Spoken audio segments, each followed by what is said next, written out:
pastor, imitadonai leolam. Hallelujah, hallelujah, hallelujah, hallelujah.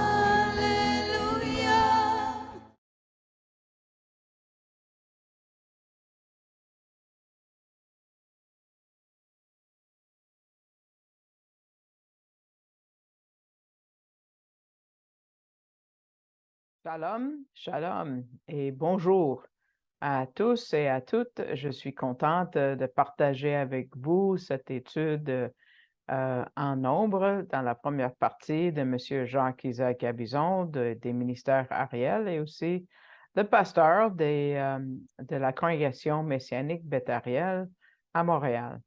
Donc, je suis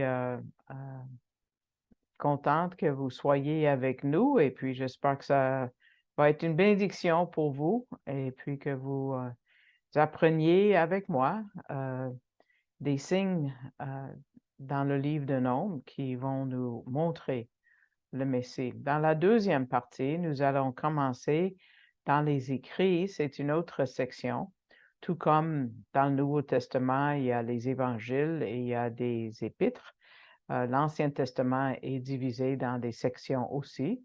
Et puisque nous allons terminer la loi, après la première partie, nous allons commencer les écrits dans la deuxième partie avec un des livres d'histoire, c'est-à-dire Josué. Donc, ça, c'est pour la deuxième partie. On a déjà regardé des événements et des symboles avec des thèmes messianiques. Dans le livre de Nombres, on a regardé le serpent d'airain dernièrement et on a vu qu'après le serpent d'airain, ça allait très bien pour Israël. Ils n'avaient pas beaucoup d'opposition, on ne voit pas de plaintes, ça va assez bien, les gens sont contents et même ils chantent. Voilà. Ils écrivent un poème et on voit beaucoup de victoires, donc ça va très bien. Et ça, c'est à cause du salut, comme on a dit, grâce au pardon que Dieu a offert par le biais du serpent d'airain. Ce n'est pas le serpent qui a fait quoi que ce soit, le métal, mais c'est le fait qu'ils se sont retournés pour regarder pour leur salut, dans le fond, pour être sauvés. Donc, nous allons regarder, on va faire un genre de, on va continuer ce qui se passe dans le désert et on va terminer le livre de Nombres. Donc, tournez avec moi dans le livre de Nombres, chapitre 21.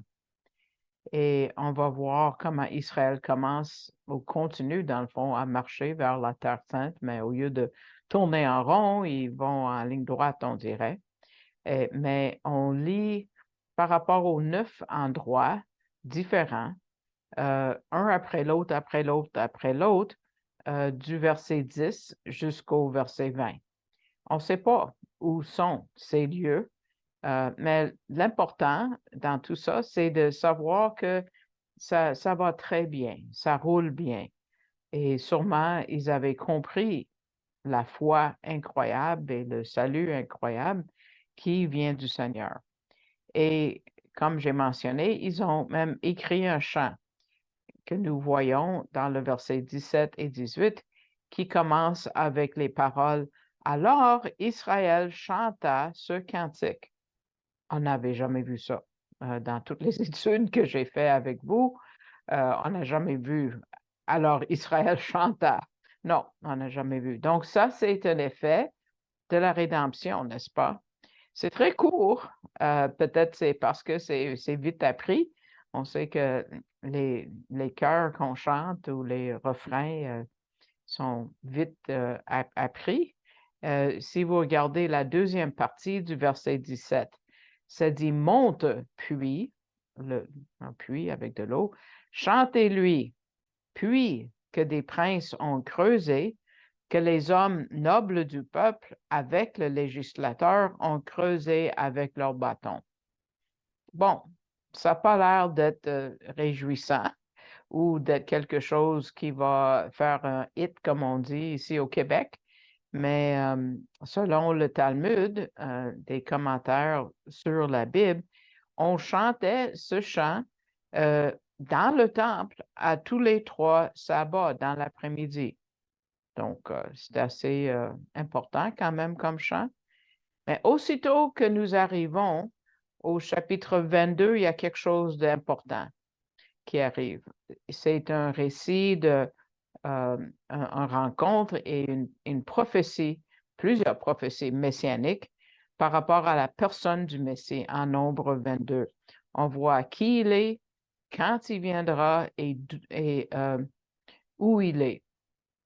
Et donc, c'est vraiment taillé pour nous, les croyants aujourd'hui, parce que nous allons nous-mêmes vers la terre promise de notre demeure éternelle, n'est-ce pas? On a dit que la tête du serpent était probablement écrasée sur la perche, mais ça ne veut pas dire que Satan n'agit plus. On sait qu'il n'est pas encore dans le lac de feu, comme personne d'ailleurs. Il agit encore, il est actif encore. Donc, nous sommes assurés de la victoire finale, mais il y a des luttes. Et puis, il y a une bataille, comme peut-être vous avez déjà regardé Éphésiens 6, qui parle des armes et de la protection aussi quand nous entrons dans la guerre spirituelle. Satan rôde la planète et d'une façon subtile.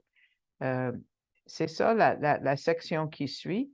On va voir comment l'ennemi est subtil dans cet homme mystérieux, Balaam. Son histoire est dans Nombre 22, 23, 24 et 25. 4 chapitres assez longs avec beaucoup de répétitions pour qu'on ne passe pas à côté du message. C'est très important. Donc, c'est pour ça qu'on a autant de répétitions. Cette histoire et son message est rempli de l'ironie, comme si le Seigneur avait pris beaucoup de plaisir en dénonçant le genre d'individu qu'on trouve ici, même parce qu'il y a plusieurs individus là-dedans.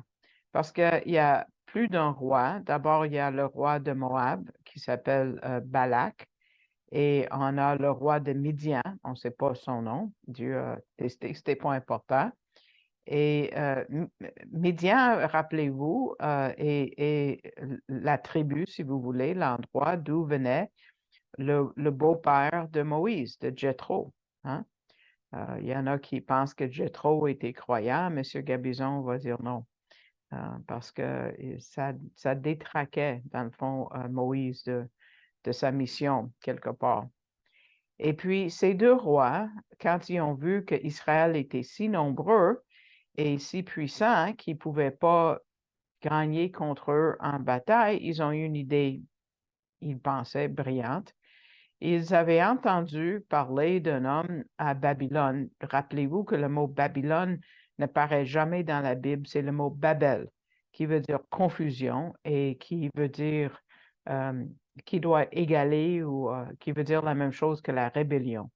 N'importe où que vous voyez Babel ou Babylone mentionné, ça a à faire avec la rébellion. Et cet homme-là avait une puissance, évidemment satanique, pour pouvoir maudire. Et on appelait cet homme Balaam. Et ils ont fait appel à cet homme pour maudire le peuple de Dieu. Est-ce que ça va fonctionner? Regardons leur message à Balaam au chapitre 22, verset 6 maintenant. Et maintenant, viens, je te prie, maudis-moi ce peuple, car il est plus fort que moi. Peut-être pourrais-je le frapper et je le chasserai-je du pays, car je sais que celui que tu bénis est béni, et que celui que tu maudis est maudit. Donc, c'est une bataille spirituelle qui nous parle. Donc, ces 2 rois un peu fous, là, pas sages, ont envoyé une délégation pour faire venir Balaam. Mais à toutes les fois que Balaam a essayé de maudire Israël, Dieu a pris le contrôle et au lieu de prononcer des malédictions, Balaam a prononcé des bénédictions. Et la première fois, le roi Balak l'a amené à une montagne assez haute où il pouvait voir une partie du peuple d'Israël quand même. Il y avait plusieurs millions, n'est-ce pas? Et puis, Balaam a demandé au roi Balak de préparer 7 autels. Pourquoi 7? On ne sait pas. Mais on sait que le mal exagère toujours parce que dans le fond, il y a juste un autel pour le vrai Dieu. Mais au lieu de maudire, ce sont des bénédictions que Balaam a prononcées. Balak ne pouvait pas croire ses oreilles. Et regardons ce qu'il dit au chapitre 23, maintenant, tournez la page peut-être, verset 11. Et Balak dit à Balaam, que m'as-tu fait? Je t'avais pris pour maudire mes ennemis, et voici, tu les as bénis expressément. Mais il ne rend pas les armes. Il amène Balaam à une autre montagne où maintenant il peut voir tout Israël. Ah, peut-être en voyant juste une section avant, ce n'était pas assez. Mais une fois de nouveau, la malédiction a viré en bénédiction. Et puis, avec un message même personnel à Balak, qui dit, tu perds ton temps là, en essayant de maudire le peuple de Dieu. Et Balak se fâche. Et il dit à Balaam, parle plus. Regardons verset 25 maintenant. Ne le maudis donc pas, mais du moins ne le bénis pas. Mais ce n'était pas encore suffisant. Le mal ne va pas accepter qu'ils ont perdu. Donc, avez-vous déjà remarqué ça dans vos vies? Ils ne peuvent pas se repentir ou changer d'avis. Ils pensent toujours qu'ils veulent gagner. Satan pense qu'il peut éliminer le peuple juif aujourd'hui. Ça n'a pas changé. Il a essayé de les éliminer là, puis il essaie encore.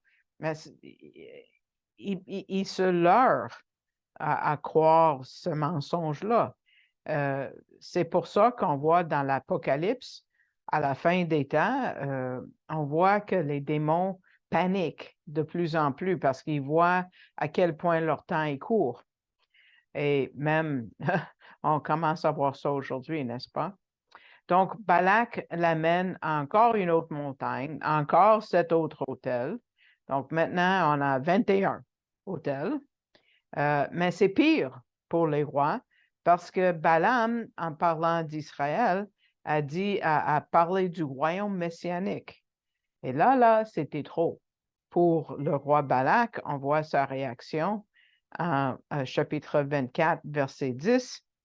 C'est pour maudire mes ennemis que je t'ai appelé, et voici, tu les as bénis expressément ces 3 fois. Et dans le verset après, il lui dit de s'en aller. Et il ne va pas le payer non plus. Et là, on arrive à une place très précieuse dans le livre de Nombres, parce que Dieu n'a pas terminé avec Balaam et Balak. Il donne une autre phrase et il donne une autre prophétie messianique. Donc, tournez, regardons, chapitre 24, verset 17. Je le verrai, mais pas maintenant. Je le regarderai, mais pas de près. Une étoile surgira de Jacob et un sceptre s'élèvera d'Israël et transpercera les coins de Moab et détruira tous les fils de tumulte. Ici, nous voyons une prophétie du Messie à venir quand ça dit une étoile surgira de Jacob.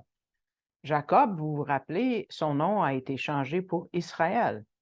Et ça dit un sceptre s'élèvera d'Israël. Un sceptre, c'est un symbole d'un roi. On a commencé à voir le Messie avec la manne. On l'a vu dans la génisse rousse. On l'a vu avec l'eau qui sort du rocher, avec le serpent d'airain. Et maintenant, on voit son identité et sa venue certaine. Maintenant, tournez avec moi à l'Évangile de Matthieu.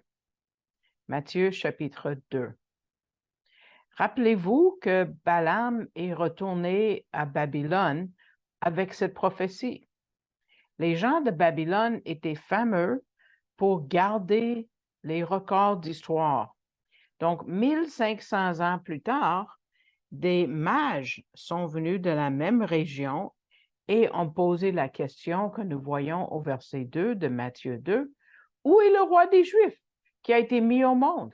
Car nous avons vu son étoile dans l'Orient et nous sommes venus lui rendre hommage. Mais comment est-ce qu'il aurait pu entendre parler de ça? Parce que Balaam a laissé les records. C'est clair. Comment est-ce que les astrologues, c'était pas l'astrologie comme nous connaissons aujourd'hui, là, c'était différent, OK? Comment est-ce qu'eux pouvaient connaître la Bible mieux que la plupart de nous? Combien d'églises n'enseignent même pas la prophétie? Ou l'enseignent de travers, je dirais. Donc, continuons dans l'évangile de Matthieu et on va regarder le récit des mages. Moi, je ne les appelle pas les rois mages parce que le mot est astrologue. Ça ne dit pas roi dans le grec. Après leur apparence à Jérusalem et la question qu'ils viennent de poser, qu'on vient de voir, on va continuer. Donc, ça dit, mais le roi Hérode, l'ayant ouï dire, en fut troublé. Regardons bien ce mot-là, troublé. Et tout Jérusalem avec lui. Donc, comme le docteur Fruchtenbaum va dire, le fondateur des ministères Ariel, il n'y avait pas juste 3 mages pour troubler toute la ville de Jérusalem. Hein? La ville de Jérusalem était moins grosse que nous voyons à l'image ici, mais pour que toute la ville soit troublée, peut-être il y avait des centaines, peut-être des milliers de mages. Mais on ne sait pas, peut-être chacun avait de l'or avec eux, probablement. Donc, on ne sait pas combien de mages. C'est à cause des chants dans le christianisme qui donnent l'impression qu'il y en avait 3, mais il y a même des traditions qui leur a nommé. Mais c'est juste des fables, dans le fond, parce qu'on ne sait pas. Donc, vous rappelez-vous que dans le royaume messianique, à la fin de Zacharie, toutes les nations du monde vont se rendre à Jérusalem. Donc ici, on voit qu'il y avait des mages probablement de plusieurs endroits qui sont allés pour adorer le Messie. C'est ce qui va arriver dans le royaume messianique. Mais ici, c'est quasiment un avant-goût, si vous voulez. Mais c'est sûr, il n'était pas le roi d'Israël. Ils vont le faire en Zacharie 14 parce qu'il va être roi. Il va être sur son trône en Israël. Mais là, il fallait qu'il meure avant. Donc, c'était trop tôt. Donc, c'est comme si c'est le monde à l'envers. Parce qu'Israël devait aller aux non-juifs, n'est-ce pas? Pour leur parler du Messie. Ils devaient partager. Si vous examinez le livre d'Ésaïe, vous allez voir qu'après Ésaïe 53 qui parle du Messie, c'est les nations qui se réjouissent. Mais comment? C'est parce qu'Israël devait leur en parler.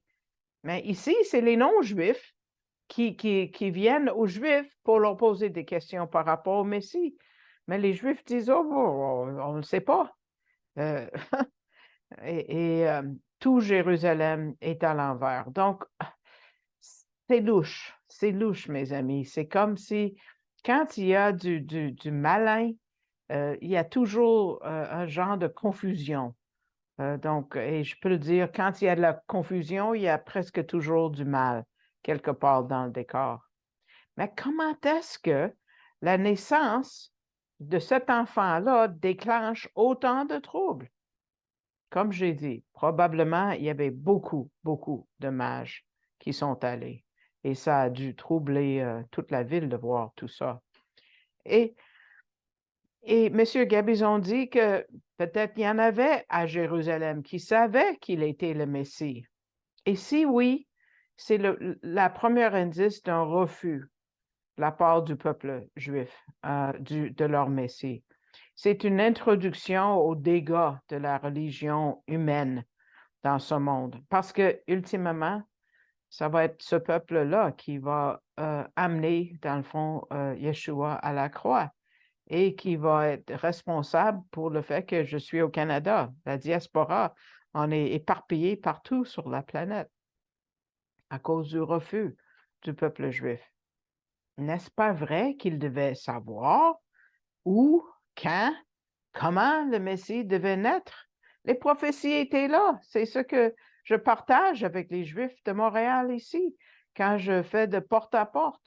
Je partage les prophéties claires qui sont là. Dans le livre de Daniel, par exemple. Daniel a été écrit dans la langue de Balaam, si vous voulez, araméen. Donc, comme je viens de dire, ils avaient déjà entendu parler du Messie. Si tu comptes les semaines, puis ça, c'est le sujet d'une autre étude complètement, les semaines de Daniel, ou les septaines, qui est mieux dit, parce que ce ne sont pas des semaines de 7 jours, mais des groupes de 7 ans, si tu comptes tout ça que tu peux voir dans Daniel 9, versets 24 à 26, le peuple juif aurait dû être en train d'attendre la venue du Messie. Mais à la place, on voit les mages non juifs que eux attendent la venue au bon moment du Messie. Jésus s'est lamenté à la fin de son ministère terrestre quand il a dit dans l'Évangile de Luc, chapitre 19, verset 42. Si toi aussi, au moins en ce jour qui t'est donné, tu connaissais les choses qui appartiennent à ta paix. Et si on va 2 versets plus tard, au verset 44, parce que tu n'as point connu le temps, l'époque, l'ère, le moment de ta visitation. Donc ici, Yeshua implique que au temps de sa venue, ils étaient au courant. Ils devaient être au courant, mais ils ne savaient pas. Quand Hérode s'est rendu compte qu'il y avait un autre roi qui devait naître, aïe aïe, pour lui, il était très menacé. Il voulait savoir tout de suite où était cet enfant pour le tuer. Parce que lui, là, il ne tolérait jamais l'opposition ou jamais une menace à sa place comme roi. Regardons versets 7 à 12 maintenant. Alors Hérode, ayant appelé secrètement les mages, s'informa exactement auprès d'eux du temps de l'étoile qui apparaissait. Et les ayant envoyés à Bethléem, il dit, allez et enquérez-vous exactement touchant le petit enfant, et quand vous l'aurez trouvé, faites-le-moi savoir, en sorte que moi aussi j'aille lui rendre hommage. Et eux, ayant ouï le roi, s'en allèrent. Et voici l'étoile qu'ils avaient vue dans l'Orient allait devant eux jusqu'à ce qu'elle vint et se tint au-dessus du lieu où était le petit enfant. Et on continue au verset 10. Et quand ils virent l'étoile, ils se réjouirent d'une fort grande joie. Et étant entrés dans la maison, ils virent le petit enfant avec Marie, sa mère, et se prosternant, ils lui rendirent hommage. Et ayant ouvert leur trésor, ils lui offrirent des dons, de l'or et de l'encens et de la myrrhe. Et étant avertis divinement en songe de ne pas retourner vers Hérode, ils se retirèrent dans leur pays par un autre chemin. Donc ça, c'est Matthieu 2, verset 7 jusqu'à 12. Donc, c'est parmi les passages les plus incroyables dans la Bible. Il y a une étoile. Ce n'est pas une étoile, c'est la gloire Shekinah. Parce qu'une étoile qui s'approche de notre planète ferait exploser la planète. Donc, dites-vous que ce n'est pas une étoile. Surtout parce que ça reste au-dessus de la maison, où est l'enfant. Et puis, donc, c'est une lumière, je dirais, qui apparaît, qui disparaît, qui réapparaît, tout ça, là. Il y a des non-juifs qui adorent le Messie juif. Incroyable. On va essayer de mettre de l'ordre dans tout ça, là. Où est-ce qu'ils ont trouvé Jésus? À la maison. Verset 12 se dit, étant entré dans la maison. C'est pas à l'étable, c'est pas à Bethléem, c'est à Nazareth, où Joseph et Marie avaient leur maison. Jésus avait l'âge de 2-3 ans, selon le mot païdos, en grec qui est utilisé, en bambin, si vous voulez. Donc, mais ces mages l'ont adoré. Quelque part, ils avaient compris sa divinité et ils ont présenté 3 sortes de dons, de l'or, de l'encens et du myrrhe. Peut-être ils ne savaient même pas ce qu'ils faisaient, mais ces dons étaient tellement appropriés. D'abord, ça coûtait cher. Ce n'était pas des dons de paille ou quelque chose qui était cheap ou pas dispendieux, parce que là, Marie et Joseph vont devoir aller en Égypte, voyager là et vivre là, au moins 1 an au complet. Donc, on sait que Joseph et Marie étaient pauvres par le genre de sacrifice qu'ils ont offert à la purification de Marie après la naissance de Jésus. Donc, Dieu a pourvu leur provision, leurs moyens pour voyager. Et il y a quelque chose d'autre. Il y a un sens, et peut-être vous avez déjà entendu le sens spirituel, la signification spirituelle de chacun des dons. L'or, évidemment, signifie la nobilité ou les rois. Jésus est le roi des Juifs et quand il va régner éventuellement en Israël, il va être le roi de la planète au complet. L'encens, en anglais, c'est frankincense, c'est une sorte d'encens. En français, le mot, c'est juste encens. C'est souvent utilisé pour l'adoration de Dieu. Et aussi, c'est un symbole de divinité. Le prophète Michée, bon, c'est sûr que les mages n'avaient pas, dit que Jésus vient de l'éternité. Le myrrhe, c'est un symbole de mort et de sacrifice, parce que Yeshua est le sacrifice final pour le péché. Il est venu nous sauver du péché. Mais encore là, comment est-ce que les mages savaient d'aller à Jérusalem? C'est sûr qu'ils ont suivi l'étoile ou la lumière. Et on a vu tantôt la prophétie de Balaam sur le sceptre et une étoile de Jacob ou Israël. Donc, ils ont dû penser à un roi qui vient du centre de l'adoration d'Israël a du sens. Donc, ils sont allés à Jérusalem.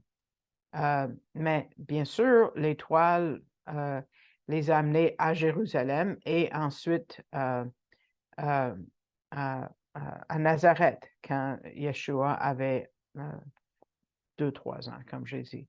Donc, ici, on a le roi des Juifs qui est venu pour mourir, l'or et le myrrhe. Et puis maintenant, c'est la première fois que les non-juifs vont adorer le Messie d'Israël. Donc, on va faire une petite révision pour voir tout ce qu'on a vu dans l'histoire de la rédemption dans les 5 livres de Moïse que nous avons couverts maintenant. On a vu à quel point le Messie est présent pour protéger son peuple et pour empêcher que le mal s'empare d'eux. En Genèse, on a vu qu'il est apparu à Abraham. C'est sûr que dans le jardin d'Éden, on voit la première prophétie messianique, Genèse 3,15, mais là, je fais un survol rapide. Donc, il est apparu à Abraham en Genèse 12, 18, et ensuite à Jacob en Genèse 32, et aussi, on l'a vu dans la personne de Joseph, le Messie. Parce que Joseph, c'est vraiment un type du Messie. Parce qu'il est rejeté de ses frères et on a essayé de lui faire du mal, puis il finit comme dans la gloire. Et à la fin, il leur pardonne et il les nourrit. On a entendu que toutes les nations sont allées à Joseph pour avoir de la nourriture. Et ça va être comme ça quand le Messie reviendra. Il va pardonner et bénir pas juste Israël, mais toutes les nations croyantes, évidemment. En Exode, on a vu entre autres comment le sang de la Pâque juive et de l'agneau a sauvé le premier-né de chaque nation, de chaque famille. Peut-être s'il y avait des Égyptiens qui ont mis du sang sur leurs portes, eux aussi auraient été sauvés. Jésus le fait aujourd'hui, il sauve pas juste le premier-né, mais tous ceux. Jésus sauve tous ceux qui mettent leur confiance en lui. On a mis le tabernacle qui nous montre les œuvres et le ministère du Messie dans toutes ses facettes de l'extérieur. Ce n'était pas tellement invitant parce que c'était un tissu comme normal, mondaine et commune, jusqu'à ce qu'on voit l'intérieur et d'une grande beauté. Et l'autel de sacrifice énorme nous fait voir le billet pour entrer dans la place sainte, dans le lieu saint de Dieu. Ça prend un sacrifice, ça prend l'autel. Et c'est là qu'on peut avoir accès à sa présence. Dans le livre de Lévitique, on a vu à quel point c'est difficile, voire impossible, de s'approcher de Dieu, même à travers les sacrifices. On a regardé plusieurs sortes de sacrifices ensemble. Et en Lévitique 16, à la fête de Yom Kippour, le jour d'expiation, il y a juste un homme, un seul, et juste une fois par année qui peut entrer dans le Saint des Saints. Et ça nous pousse à chercher le Messie. Parce que même le grand prêtre devait faire très attention. Donc, ça nous fait chercher un autre grand prêtre, non de la tribu de Lévi ou qui vient d'Aaron, mais selon Melchizedek, le grand prêtre éternel. Autrement, c'est carrément impossible d'entrer dans la présence de Dieu. Ensuite, on a plongé en Deutéronome. On a vu que Moïse sans cesse nous montre le médiateur, le vrai médiateur. Il était médiateur, Moïse, mais il nous fait voir le Messie comme médiateur. Il n'y avait pas d'autre homme comme Moïse, il n'y en a pas aujourd'hui. Et il a dit lui-même, je ne peux pas vous porter, Israël, je ne suis pas capable. Et à travers lui, Dieu a parlé du prophète à venir et a averti le peuple en leur disant, lui, celui à venir, vous allez l'écouter, sinon il y a des conséquences. Mais lui, il est le chemin, la vérité et la vie. Finalement, on est retourné pour voir le livre de Nombres, pour voir comment on voit le Messie, on voit la croix ou la lettre hébraïque, la Tav, qui est formée par la façon que les tribus étaient placées autour du tabernacle quand ils traversaient le désert. On a vu l'eau du rocher. Paul a dit tout simplement que le rocher était le Messie. La génisse rousse, le bâton d'Aaron, le serpent d'airain, la manne, on a vu beaucoup. Avec ceci, nous terminons la première partie. Je vous dis merci de votre écoute. Ceux qui sont abonnés, merci. J'espère que c'est une bénédiction pour vous. Je vous demande de mettre le pouce vers le haut sur la vidéo. Ça va augmenter notre visibilité. Si tout le monde qui écoute fait ça, là, ça va aider. Et je vous invite de visionner d'autres enseignements qui sont disponibles au même poste YouTube. Je remercie tous ceux qui soutiennent ce ministère dans la prière, je l'apprécie grandement, et aussi ceux qui soutiennent financièrement le ministère. Et si Dieu vous met à cœur d'envoyer du soutien, puis vous ne savez pas comment faire, je vous invite d'aller sur le site web arielcanada.ca et puis vous allez sélectionner le drapeau français et le mot donner. Et ensuite, ça va vous amener à la page que vous voyez en bas, canadon.org, qui vous voyez dans le carré jaune, faites un don à cet organisme et puis vous allez pouvoir tirer le menu vers le bas. Et puis là, il y a une sélection de places où on peut envoyer votre don. Donc, mon nom apparaît là si vous voulez me soutenir financièrement par carte de crédit. Et on va vous envoyer un reçu à partir de Canadon et pas de Ariel à ce moment-là. Donc, je vous invite, quand nous allons commencer les écrits, et puis surtout avec le livre de Josué. Donc, jusqu'à là, je vous dis shalom, shalom.